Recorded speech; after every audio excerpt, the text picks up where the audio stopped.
류종훈 기자가 뉴스를 좀 전해 주실 텐데 어서 오십시오. 어서 오세요. 네, 안녕하십니까, 류종훈입니다. 네, 반갑습니다. 네. 반갑습니다. 네. 자, 오늘도 뭐 뉴스들이 많이 있으실 텐데 네네. 세 개로 잘 요약해서 전해 주시기 바랍니다. 첫 번째 뉴스부터 한번 가볼까요? 네, 바로 들어가 보겠습니다. 네, 어제 이제 이재명 대통령 주재로 메가 프로젝트 민관 합동 2차 점검회의가 열렸습니다. 이제 여기에 대해서는 이제 우리가 호남 반도체 요즘 좀 많이들 잊고 계신 것 같은데 네. 지금 진행을 하는 부분에 있어서 이제 민간 합동으로 어제 점검 회의를 했고요.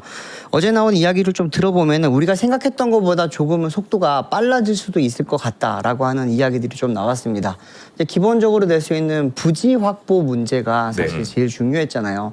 그것 때문에 뭐 광주라든지 인근 지역에 있는 기업들이 막 갑자기 주가도 오르고 네. 땅값도 지금 굉장히 많이 올랐다고 하거든요. 근데 어제 나온 이야기를 들어보면은 우선 이제 광주 군 공항 기지를 조금은 이제 우선적으로 활용하는 방안이 좀 네. 논의가 되는 것 그게 같습니다. 있었죠. 네, 어제 나온 이야기를 조금 보면은 이제 정부는 군 시설 이전과 임시 분산 배치를 2028년 하반기까지 완료할 계획이다라고 어제 밝혔습니다.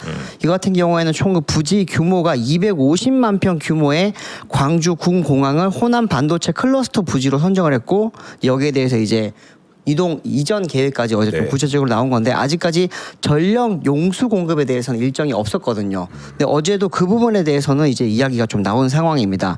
근데 우선 이제 부지부터 조금 말씀드리면 250만 평 자체가 지금 국가산당 후보지로 지금 지정이 되어 있는데 이것만으로 좀 부족할 수 있다라고 하는 그런 지적들이 있었잖아요. 네. 그러다 보니까 이제 인근에 있는 마륵독 탄약고 부지도 지금 현재 미리 공사를 해서 이제 부족한 부지를 조금 확보를 해보겠다라고 하는 그런 이야기들이 나왔습니다.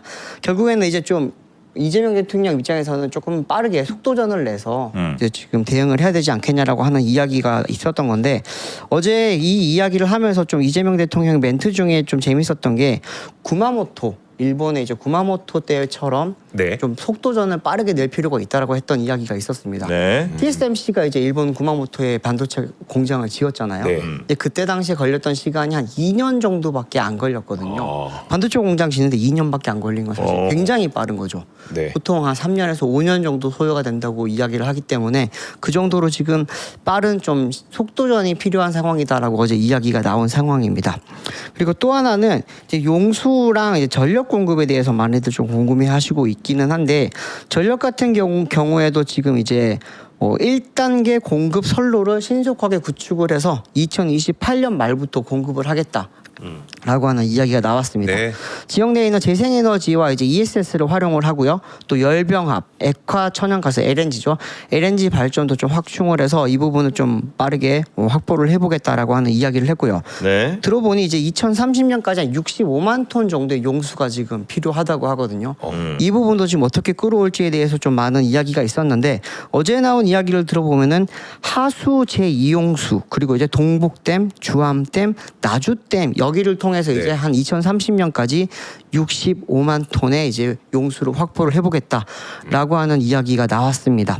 근데 이제 이런 이야기를 들어보면 이제 우리는 메가 프로젝트를 진행을 할 때 용인을 하고 나서 이제 호남으로 넘어가지 않겠냐라고 네. 하는 그런 이야기들이 많았죠. 맞아요. 근데 그리고 나서 이제 정부에서 나온 이야기를 들어보면은 동시에 진행을 할 거다라고 하는 이야기들이 있었고요. 근데 어제 이제 메가 프로젝트 2차 점검 회의를 보면은 생각보다 이제 호남 쪽의 속도를 좀 빨리 낸다라고 하는 느낌이 들었습니다. 네. 근데 이제 문신학 차관이 저희 압권이랑도 이제 최근에 뭐 인터뷰를 하긴 네네. 했지만 뭐 정부 쪽에서 나온 이야기를 들어보면은 2031년에 이제 호남 반도체에서 양산을 하는 첫 번째 반도체가 네. 나오는 걸 지금 정부 차원에서는 목표로 잡고 있는 것 같거든요. 네네. 근데 이런 이야기를 들을 때마다 우리가 가능한 스케줄일까라고 그렇죠, 네. 하는 이야기를 되게 많이 했잖아요. 네. 근데 어제 이제 그 점검회의를 보면은 부지, 용수, 전력에 대한 어떻게 보면은 마스터 프로젝트가 조금은 이제 약간 윤곽이 잡힌 것 네. 같다라고 볼 수 있는 상황이고, 근데 부지 같은 경우에는 이제 어느 정도 해결이 된 것 같아 보입니다. 네. 근데 이제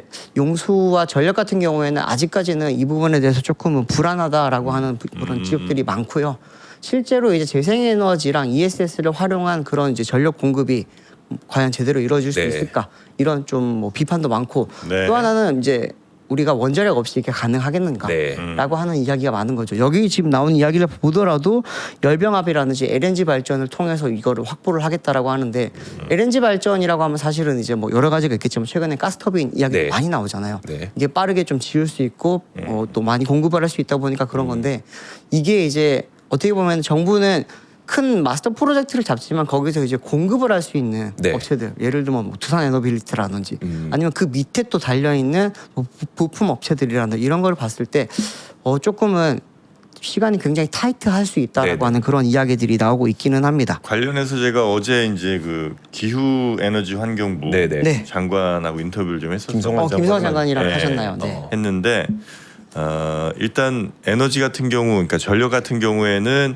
내년까지인가가 이미 그 원전 2기가 네. 추가로 원래 계획에 있었던 원전이 있고 그 다음에 동해안 쪽에 물론 이제 전력을 끌어와야 되긴 하는데 네. 우리나라 전력 체계가 이제 그리드가 잘 돼 있어서 아마도 뭐 큰 문제 없이 당장 한 내년 후년까지는 괜찮은 것 같고 네. 그 다음에 이제 추가로 지어야 될 거에 대해서는 최대한 하여튼 태양광을 좀 많이 늘리는 방향인 것 같더라고요. 그래서 뭐 각 공장이나 가정마다 이렇게 많이 태양광들이 많이 네. 보급이 되면 어쨌든 한쪽에서 많이 필요한 것들이 아주 작은 여러 것들이 많이 이제 이른바 티끌모아 태산이죠. 네. 그렇게 이제 하다 보면 다른데 가야 될 전력들이 안 가도 되니까 이쪽 저 반도체 공장 같은데 좀 몰아서 줄 수 있는 뭐 그런 전력 공급 계획을 갖고 있어서 뭐 큰 네. 문제는 없다. 이렇게 이제 판단을 하고 있는 것 같습니다. 네, 그 부분도 뭐 저도 좀 많이 동의를 하고 있는 게 재생에너지 이야기 할 때마다 다들 야 밤에 태양광 안 돌아가잖아. 비 오면 어떡할 거야. 뭐 이런 이야기들 많이 네네. 하잖아요. 네. 근데 그런 것 때문에 사실 ESS를 같이 들어가는 거거든요. 음흠. ESS 같은 경우에는 많은 분들이 그냥 전기를 저장해 놓고 그걸 나중에 뭐 이제 어떻게 보면 댐처럼 네. 그렇게만 생각을 하시는데 그 댐으로서의 역할이 생각보다 굉장히 큽니다. 네. 그냥 이제 뭐 우리가 논에 물대는 수준의 댐이 아니라 실제로 지금 뭐 낙동강 댐 이런 것처럼 굉장히 큰 댐의 역할을 할 수 있는 거거든요. 그걸 위해서 지금 정부 차원에서 굉장히 큰 규모의 ESS 프로젝트를 진행을 하고 있는 거고요. 네. 근데 그걸 이제 우선적으로 공급을 하는 곳이 아마 이제 반도체 클러스터 쪽일 거다. 용인과 호남으로 다 지금 들어가려고 하고 있는 상황입니다. 그러면 바로 두 번째 뉴스로 이어가면은 딱 맞아 떨어지지 않을까요? 그거 잠깐만 기다려주세요. 네, 잠깐만 기다려주세요. 이게 어제 이제 재밌는 뉴스가 하나 있어서 네네. 이렇게 지금 정부 차원에서 지금 반도체 관련된 거로 계속해서 하고 있고 네. 사실 우리나라 지금 최근 주가도 그렇지만 AI 시대 넘어가면서 산업 자체가 반도체가 없이는 이제는 우리나라가 굴러가기 힘들어진 상황이잖아요. 네. 그러다 보니까 이제 학생들이 글로 많이 몰리고 있습니다. 어제 이제 매일경제에서 단독 보도가 나온 거긴 한데 서울 공대에 있는 자료를 통해서 지금 이야기를 했습니다. 서울 공대 같은 경우에는 이제 광역 모집이라는 걸 한다고 합니다. 광역 모집. 네, 광역 모집을 해서 2학년이 되면은 본 전공을 선택하라는 거죠. 1학년 때는 자기 전공이 없고 약간 네. 자율 전공부처럼 이렇게 이제 공부를 하다가 2학년이 되면 자신의 이제 본래 전공을 찾아서 정해서 이제 그때부터 4학년 졸업할 때까지 가는 건데 원래 서울공대 같은 경우에는 컴퓨터 공학과 컴공이 가장 인기가 많았고 네. 사실 서울대 공대 서울대 컴공은 굉장히 유명하잖아요. 우리 이제 1세대 벤처들 서울대는 다 유명하지 않아요? 다 좋은 거 아니에요? 근데 우리 1세대 벤처들 대부분 네네. 서울공대 컴공 출신들이 많다 보니까 굉장히 유명한데 이제 올해 같은 경우에 이제 보니까 전기정보공학부를 선택한 학생들이 굉장히 많았다고 합니다. 이제 전기정보공학부 같은 경우에는 졸업을 하면은 반도체 회사 네. 하이닉스랑 삼성전자로 갈 수 있는 그런 기회가 많다 보니까 그쪽으로 굉장히 지금 많이 몰리고 있다라고 지금 이야기가 나오고 있고요.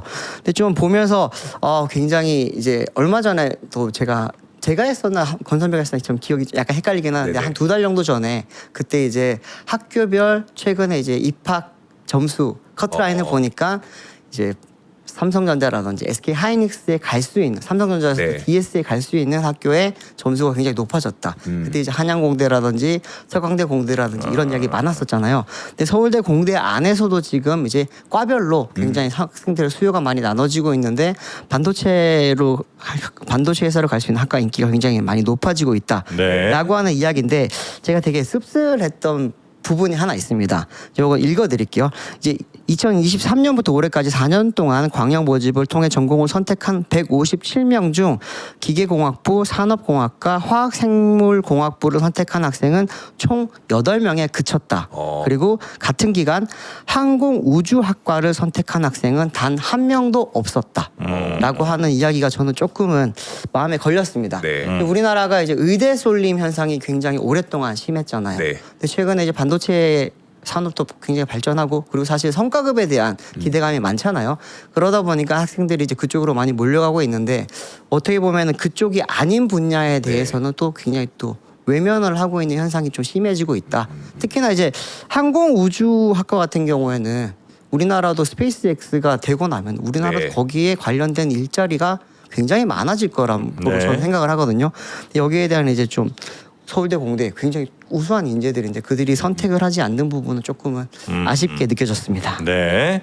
자, 하여튼 우수한 인재들이 많이 몰리고 또 여러 인프라 그리고 뭐 전력, 용수 뭐 이런 것들이 이제 네. 잘 조화가 좀 돼야 그 지금 속도전 내는 거에 속도가 제대로 좀 날 텐데 또 심지어 뭐 저 소부장 같은 것들도 그렇죠. 같이 네. 맞아줘야지 이게 어느 한쪽에서만 병목 현상 생기면 잘 안 될 거 아니에요. 그렇죠, 네, 그렇죠. 이런 것들 잘 조화를 좀 이루는 것도 필요해 보이고요. 제가 그 첫 번째 뉴스를 네. 굳이 끊었던 이유가 두 번째가 ESS 뉴스예요. 네. 근데 앞서 네, 연결됩니다. 이제 네. ESS 이야기를 해주셨기 때문에 한번 그럼 두 번째 뉴스 바로 한번 넘어가 볼까요? 네, 제가 지지난주에 이제 셀사들의 반도체 3사 이제 경영 실적 이야기를 한번 했었는데 어제 이제 양극재 업체들의 이제 경영 실적도 전부 다 이제 좀 집계가 됐습니다. 네. 그걸 좀 이야기를 드리고 싶었는데 우리나라 배터리 업체들 그리고 양극재 업체들이 한 2, 3년 동안 굉장히 힘든 시간을 보냈잖아요. 근데 그 부분이 조금씩 해소가 되고 있는 것처럼 보이거든요. 네. 네, 이제 그 부분에 대해서 본인이 이제 우리가 성장을 기대를 할 때는 사실은 전기차에 대한 부분의 성장 기대를 많이 했었는데 실제로 최근에 이제 회복세에서 보면은 ESS에 대한 그런 호재를 많이 입고 있다라고 볼 수 있을 것 같습니다. 요거 표 바로 띄워주시면 보면서 말씀드리겠습니다. 이제 3사가 이제 2분기 이제 실적 발표가 이제 다 마무리가 됐는데요. 이제 LNF, 포스코 퓨처엠, 에코프로비엠입니다. 양극재 3사가 오랜만에 나란히 다 이제 흑자를 기록을 했습니다. 먼저 LNF부터 말씀을 드리면 매출이 이제 8,850억 원으로 전년 동기 대비 70.2% 굉장히 많이 늘었죠. 그리고 영업이익 같은 경우에는 208억 원을 기록을 하면서 흑자 전환에 성공을 했습니다. 영업이익률도 이제 2.4%를 기록을 했고요. 포스코 퓨처엠은 뭐 최근에 한번 좋은 소식을 말씀드리기도 했지만 이제 매출은 6,795억 원으로 소폭 증가를 했고요. 네. 그리고 이제 영업이익 같은 경우에는 267억 원으로 굉장히 많이 늘었습니다. 그리고 에코프로비엠 같은 경우에는 매출이 좀 줄었습니다. 5,767억 원으로 전년 동기 대비 26% 줄었고요. 뭐 영업이익이 180억 원을 흑자를 기록을 하긴 했습니다만 이제 조금은 전년 동기 대비해서 63.2%로 줄었습니다. 이제 좀 좋게 보자면 배터리 양극재 3사 모두가 이제 아직까지 이번에 전부 다 흑자를 기록을 했다라는 부분. 네. 이 부분은 굉장히 좀 기분 좋은 모습이라고 볼 수 있는데 약간의 좀 엇갈리는 모습들이 있는 거죠. LNF와 포스코 퓨처엠 같은 경우에는 이제 실적이 좀 개선된 모습이고 네. 에코프로비엠 같은 경우에는 실적이 좀 안 좋아지고 있는 그런 모습이라고 볼 수 있을 것 같거든요. 차이일까요? 이게 결국에는 이제 양극재를 어떤 양극재를 공급을 할 수 있느냐에 대한 이야기인데 에코프로비엠 같은 경우에는 사실 우리나라가 전기차 배터리가 한창 뛰어나갈 때 국내 1등 양극재 업체였죠. 네. 실제로 작년 2분기 매출만 보더라도 7,790억 원으로 두 업체보다 월등하게 2천억 가량 많았습니다. 그런데 이번에는 포스코 LNF에게 이번에는 이제 밀렸죠. 그리고 포스코 퓨처엠에게도 밀렸습니다. 3사 중에서 매출이 가장 적은 회사가 네. 된 거예요. 여기에는 이제 전기차 배터리 쪽의 양극재보다 최근에는 이제 ESS용 양극재에 대한 수요가 되게 높아지고 있는데 네. 여기에 대한 대응 전환이 조금은 늦고 있다라고 하는 부분. 특히나 이제 에코프로비엠의 가장 큰 장점은 하이니켈 기술력이거든요. 네. 하이니켈은 굉장히 좀 고순도 하이니켈을 잘 만들잖아요. 하지만 이제 반대로 LFP 전환을 조금 늦었습니다. 최근에 이제 ESS 같은 경우에는 3원계 배터리는 안 쓰죠. 네. 뭐 쓰고는 있지만 거의 안 쓰고 있고 이제 ESS의 대세는 LFP로 넘어갔는데 여기에 대한 전환이 지금 에코프로에 비하면 조금 늦고요. 반대로 이제 LNF와 포스코 퓨처엠 같은 경우에는 이 부분에 대한 지금 전환이 굉장히 빠릅니다. 그러다 보니 실적 개선이 좀 잘 이루어지고 있는 상황이고 특히나 LNF 같은 경우에는 좀 많이 힘들 뻔했습니다. 아시겠지만 테슬라향 공급 네. 계약이 어그러졌던 부분도 있고 또 이제 3원계 부분에서 조금 양극재의 경쟁력이 조금 떨어진다라고 하는 그런 이야기들도 많았고요.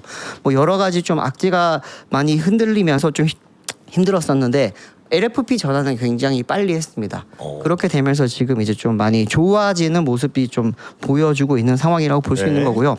실제로 이제 S&E 리서치에서 어제 나왔던 자료를 보면은 올해 상반기 북미 ESS 시장 규모가 75.9기가와트시로 전년 동기 대비 83% 증가했다고 합니다. 이렇게 되면서 이제 셀사죠. 이제 LG 에너지 솔루션 ESS 출하량도 1.8기가와트시에서 10.3기가와트시로 삼성 SDI 같은 경우에도 4기가와트시에서 4.7기가와트시로 좀 늘었습니다.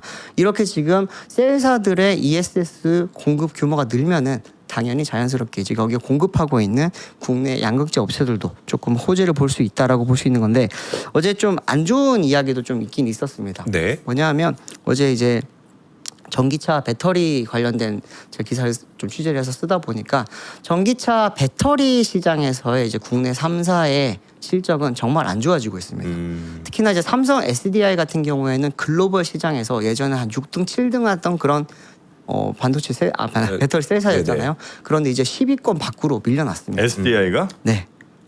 다 그럼 앞에 그래요? 다 중국. 네, 이제 중국계 업체들이 이제 7개 정도 차지를 하고 있고요. 10개 중에 7개가 중국계고. 네. 나머지 3개가 그럼 한국이에요? 네, SK온, 삼성, LG 에너지 솔루션, SK온 그리고 파나소닉 이렇게 파나소닉까지. 3개 업체들만 이제 비중국계 회사라고 볼 수 있고요. 굉장히 지금 중국 업체들의 그 침투가 엄청나게 높다고 보실 수가 있습니다. 우리는 네. 지금 CATL이랑 BYD만 생각을 하는데 네. 그 둘만 합쳐도 54%가 넘는 점유율이고요. 나머지 5개 업체들을 다 합치게 되면은 뭐 되게 좀 상상하고 싶지 않을 만큼의 굉장히 그런 높은 점유율을 보여주고 있습니다. 근데 이제 우리나라 업체들 입장에서는 사실 LFP 전환의 속도를 낼 수밖에 없는 게 ESS 공급량은 지금 반도체 AI가 커지는 만큼 같은 그런 이제 속도로 켜지고 있거든요. 네. 근데 여기에 대한 시장은 현재 중국이 거의 다 차지하고 있습니다. 정말 슬픈 이야기이긴 합니다. 네. 근데 중국 같은 경우에는 LFP를 워낙 처음부터 전기차 배터리부터 LFP를 했기 때문에 ESS 전환도 굉장히 지금 빠르게 이루어졌던 그런 상황이고요. 우리 같은 경우에는 2, 3년 정도 전부터 이제 전환에 대한 필요성을 느꼈고 작년 올해부터 본격적으로 우리의 전환 생산이 지금 들어가고 있는 상황이다 보니까 조금은 늦긴 합니다. 근데 한 가지 우리가 좀 기대할 수 있는 바는 이제 우리의 주력 시장은 북미 시장이라고 네. 해요. 근데 북미 시장이 현재로서도 ESS에 대한 수요가 가장 높습니다. 그렇기 때문에 북미, 미국에서 이제 중국 배터리에 대한 견제를 계속해서 높여주면 높여줄수록 거기에 대한 반사 이익은 우리가 볼 수 있기 때문에 그 부분을 조금 기대를 해볼 수 있지 않을까. SK온 같은 경우에는 아직까지는 뭐 뚜렷한 생산량은 없지만 네. 조만간 올 하반기 이제 말부터 이제 생산이 들어가거든요. 그 부분을 생각했을 때 3사들의 ESS의 향 그런 이제 생산량이랑 실적도 좀 좋아지지 않겠냐. 그렇게 네. 기대를 할 수 있을 것 같습니다. 네. 중국 LFP 이거죠. 진짜 싸구려 전기차에나 쓸 거라고. 네. 뭐 결국은 다 우리나라가 이길 거라고 했던 사람도 어디 갔어 다.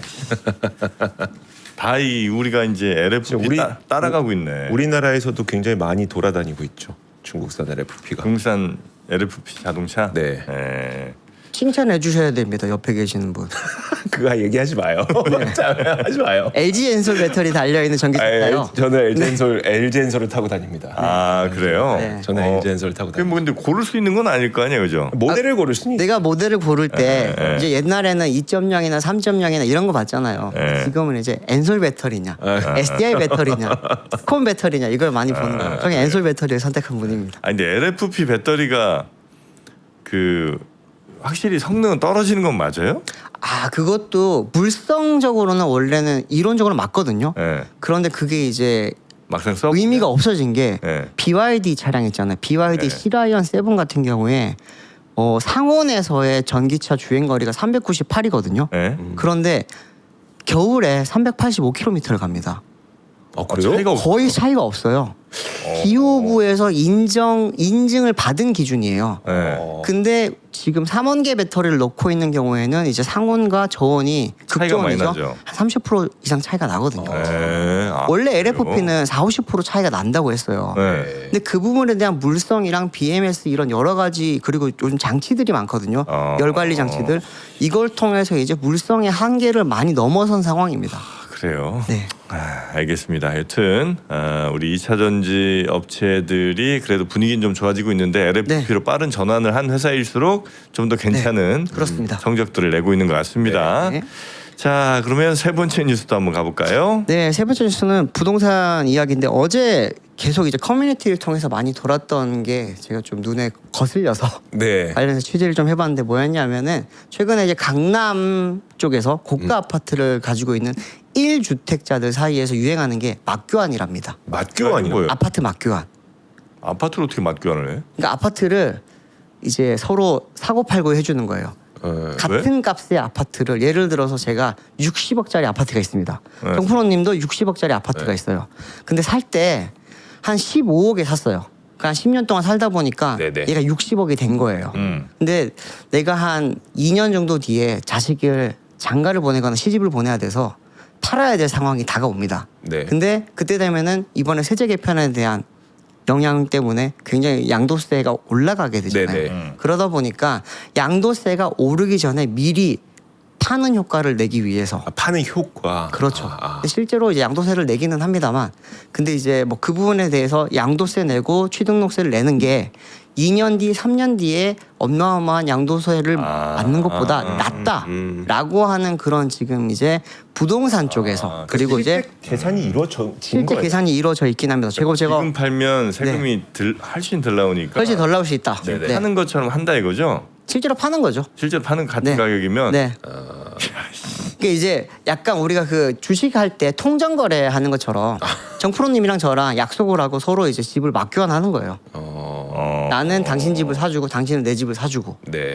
이제 서로 지금 빨리 나중에 한 2, 3년 뒤에 팔아야 되는 사람들끼리 수요가 맞으면 지금 파는 게 3년 뒤에 파는 것보다 양도세가 훨씬 더 절감할 수 있다. 네. 이건 절세다라고 하면서 지금 그런 꼼수 아닌 꼼수가 지금 커뮤니티를 통해서 많이 돌고 있더라고요. 저거 제가 계산 하나 해왔는데 보면서 말씀드릴게요. 얼마나 절약되는 거예요? 그렇게 하면? 이게 이제 구체적인 안이 있더라고요. 보니까 네. 예시로 드는 게 압구정 현대 아파트입니다. 네. 압구정 현대 4차 아파트라고 지금 많이 돌고 있긴 하는데 10년 전에 17억에 구입을 한 사람 네. 지금 이거 좀 띄워주십시오. 10년 전에 17억이었어요, 대충? 네. 17억에 17억에 구입한 사람이 현재 시가 65억 원에 매도를 할 경우에는 네. 시세 차익이 한 48억 원 정도가 됩니다. 와. 네. 그러다 보니까 지금 당장 매도를 하게 되면요. 네. 여기 이제 3억 1천만 원 정도의 지금 양도세를 냅니다. 아시겠지만 10년 이상 거주 시에는 이제 장기 네. 장특공제 지금 네. 80%까지 네. 면세가 되잖아요. 근데 이제 여기에는 아직까지 한도가 없습니다. 네. 그런데 2028년이 되면 네네. 아시겠지만 이 한도가 20억 원이 됩니다. 네. 지금 나는 시세 차익을 48억을 냈는데 한도는 이 20억이나 보니까 28억 원치 정도. 그러니까 이제 면제해주는 한도가 20억이니까. 네. 근데 그러다 보니까 이제 양도세가 이만큼 늘게 되는 거죠. 8억으로 늘고. 8억으로 늘게 되고요.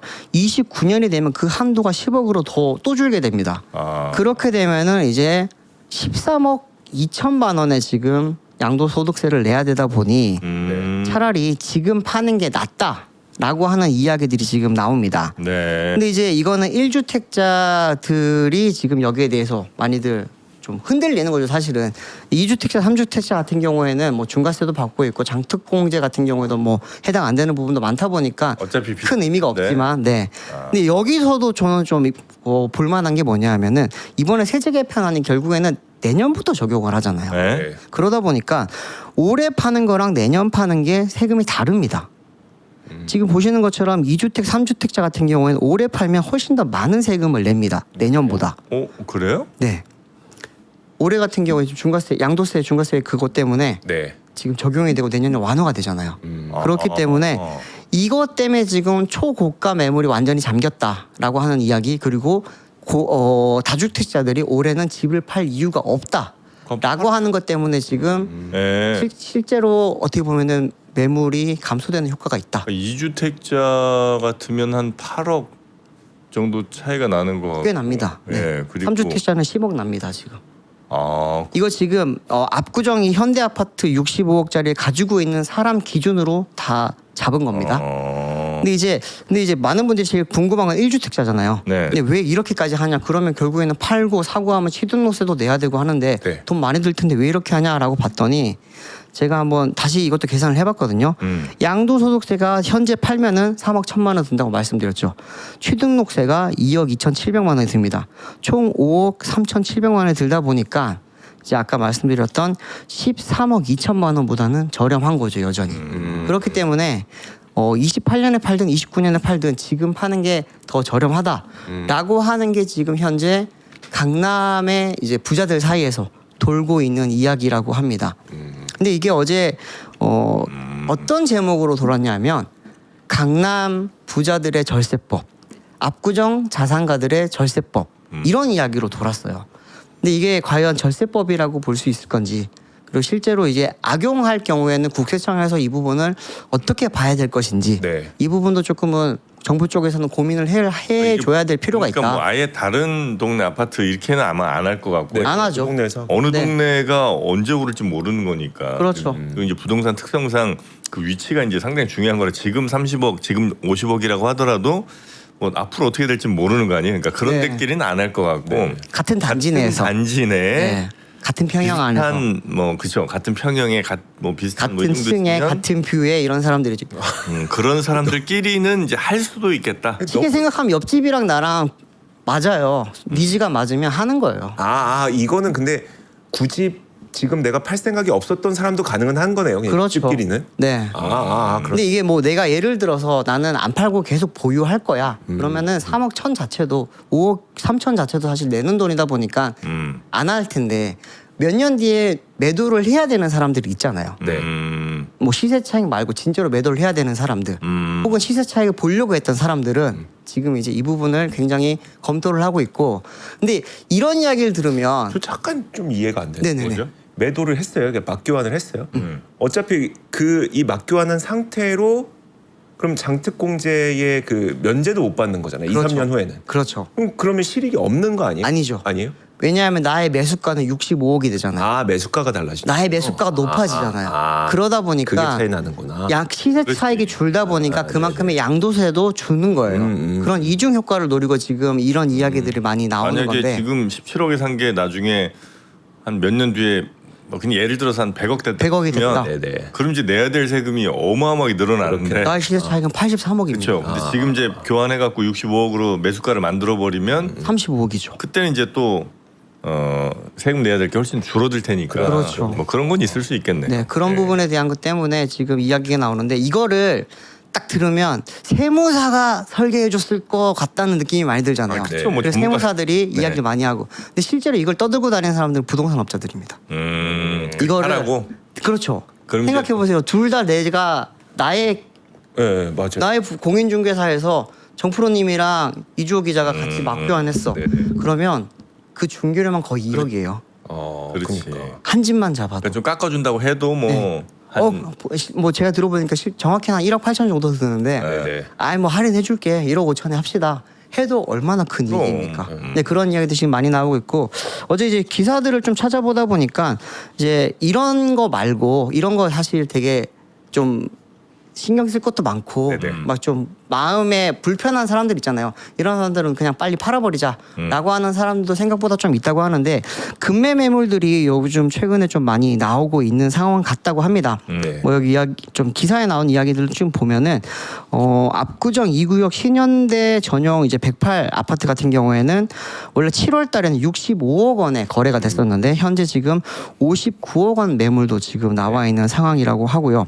음마 아파트 같은 경우에도 올해 이제 30 38억 원까지도 거래가 됐던 전용 76제곱미터 아파트 같은 경우에 현재 금매가 31억에서 32억 원까지, 그리고 42억 원에 거래됐던 평형 같은 경우에는 호가가 35억 원까지 약 한 7, 8억 정도 네. 지금 낮게 매물들이 많이 나오고 있는 상황이라고 합니다. 네. 이런 이야기들이 있다 보니까 좀 이제 고가 아파트를 갖고 계시는 분들은 조금 마음이 급해지는 것 같기도 하고, 나는 정당하게 그냥 정시 절차로 팔 거냐, 아니면은 좀 절세를 위해서, 절세라는 용어가 좀 그렇긴 하지만 어쨌든 맞아요. 세금을 좀 네. 덜 내기 위해서 네. 이런 좀 꼼수 아닌 꼼수를 부려볼 거냐라고 하는 그런 이야기들이 강남에 있는 지금 부자들 사이에서 굉장히 유행하고 있는 이야기라고 합니다. 네, 물론 뭐 이게 몇 건이나 되겠습니까? 사실 건수로 따지면 진짜 극히 일부이긴 할 텐데 이제 이런 것들조차 어떤 정부의 정책에 또 어떤 영향을 준다거나 아니면 네. 시장에 또 영향을 주는 일들이 있을 수 있으니까 또 이런 진짜 이런 일까지 있네 하는 정도의 뉴스를 아마 좀 전해주신 것 같은데 네. 부동산 정책 그러니까 이거 하라는 게 아닙니다. 하라는 게 아니고 정부 입장에서 이걸 좀 보고 할 수 있는 사람도 들여다 봐라. 몇 들여다 명이나 보라는 거예요. 네. 지난번에도 말씀드렸잖아요. 지금 그 대출이 많이 막혀 있다 보니까 네. 이 부분에 대한 꼼수들도 지금 강남에서는 굉장히 많이 벌어지고 있거든요. 대출 꼼수? 네. 어떻게? 지금 대출이 안 나오잖아요. 네. 솔직히 맞교환할 거면 네. 100억으로 맞교환해도 상관없잖아요. 그렇죠. 호가 높여서. 네, 네. 그것도 가능하죠. 근데 그렇게 하면은 양도소득세를 많이 내야 되잖아요. 지금 당장 네. 그렇긴 하죠. 그렇게는 안 하고. 그래도 장특공 그러니까 적정 수준을 계산하겠죠. 지금 했을 때 시세 차익하고 그렇지. 어느 게 더 나은지 또 세무사들이랑 부동산 업자 분들이 60억이라고 치면 네. 한 70억이나 80억쯤의 거래를 만약에 해도 찍히는 게 80억이 찍히면 호가가 올라갈 수는 있겠죠. 그렇죠. 그럼 뭐 세금 물론 이제 좀 더 내긴 하겠지만 당장은 네. 나중에 또 올라갈 거 생각하면 얼마든지 할 수 있는 선택이긴 네네. 하겠네. 와 별 하나. 네, 알겠습니다. 그런 꼼수들이 지금 좀 잘 들여다봤으면 보완되고 있고 좋겠다. 난무하고 있다. 네. 네. 알겠습니다. 자, 우리 류종훈 기자 오늘 고생 많으셨고요. 다음에 또 뵙도록 하겠습니다. 고맙습니다. 네, 감사합니다. 네. 자, 오늘 뉴스가 조금 길어졌는데요. 짧게만 요거 소개해드리고 박병창 이사님 바로 모시도록 하겠습니다. 네. 우리의 식탁에는 언제 와도 참 반가운 손님들이 있습니다. 네. 특히 떡갈비는 언제 먹어도 어느 밥이랑 먹어도 국수랑 먹든 뭐 밥이랑 먹든 네. 볶음밥이랑 먹든 항상 맛있는 게 냉면이랑 먹어도 맛있을 것 같습니다. 그렇습니다. 바로 전통 떡갈비죠. 3원 받은 떡갈비. 네. 네. 삼원가등 떡갈비가 총 압구정 정말 유명한 집인데 예, 요 비법으로 만든 떡갈비. 떨어졌다. 떨어졌다. 예. 여기 12팩 24장 들어가고요. 네. 넓적한 거 24장에 또 두툼합니다. 오. 네, 그거 37,000원에 보내드리고 있고요. 24장입니다. 와. 뭐 한 장당 얼마예요? 그러면 한 1,500원 되겠네요, 네네. 그죠? 네. 요 넓적한 거 한 장이 1,500원이면 뭐 아주 요즘은 땡큐미 식탁 물가 얼마나 비싼데. 그러니까요, 네.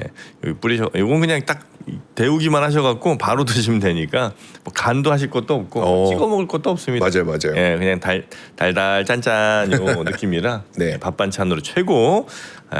여기에 이제 열무김치 같은 거 같이 먹으면 또 상큼하게 입가심도 되겠네요. 자, 요 3원 가든 떡갈비 12팩 총 24장 갑니다. 37,000원에 보내드리고요. 네. 자, 그리고 BLDC 무선 청소기도 요 준비가 앞에 되어 있는 있습니다. 무선 청소기.